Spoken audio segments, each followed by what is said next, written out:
So now I'm going to teach you how to sew on a button that's crisscross. It's 4 holes and it crisscrosses. And this is the button that I found. It was in the inside of the garment on one of the seams. I just took it off. And I want it to make sure that it looks just like this button. They're all sewn crisscross.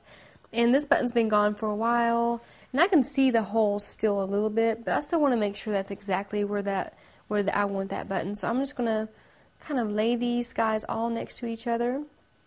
I can see, yeah, that's lined up right about the same.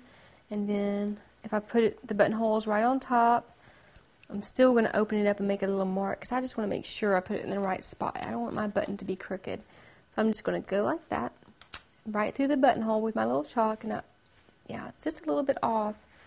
So I'm glad I did a mark there, so I know that's really where I want that button, right there. So now that we have the button, we know where we want it. We're going to have to thread a needle. And these are the 2 colors of blue that I have. And I put them both up against the fabric, and neither one of them are an exact match. But I'm just going to go for the one that I think is the best match. And I think this one might be the best match. It might be a little bit lighter, but it's a little bit better than this thread. So I'm going to thread my needle. I'm going to get just about 3 feet of thread. I'm going to give that a snip.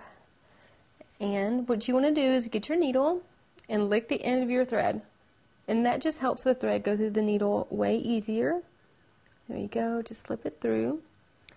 And you hold the needle, go down here and grab the bottom of your thread. And now that we have the 2 pieces of thread at the bottom evenly, we're going to make a square knot. And I just like to use 2 fingers, push it through, just like tying a knot in a rope. And if you don't know how to do this, you can just practice on something a lot bigger. I'm going to make a second one, and it usually just winds sitting right there on that knot. So, yep, it worked this time. Then I'm going to snip this extra thread off. I'm going to leave about 1/4 of an inch. There we go. We don't want that knot coming undone when we're trying to sew the button on. So now that we have our thread and our needle and our button, in the next clip I'm going to show you how to sew on this button crisscross like this and how to finish it off on the back.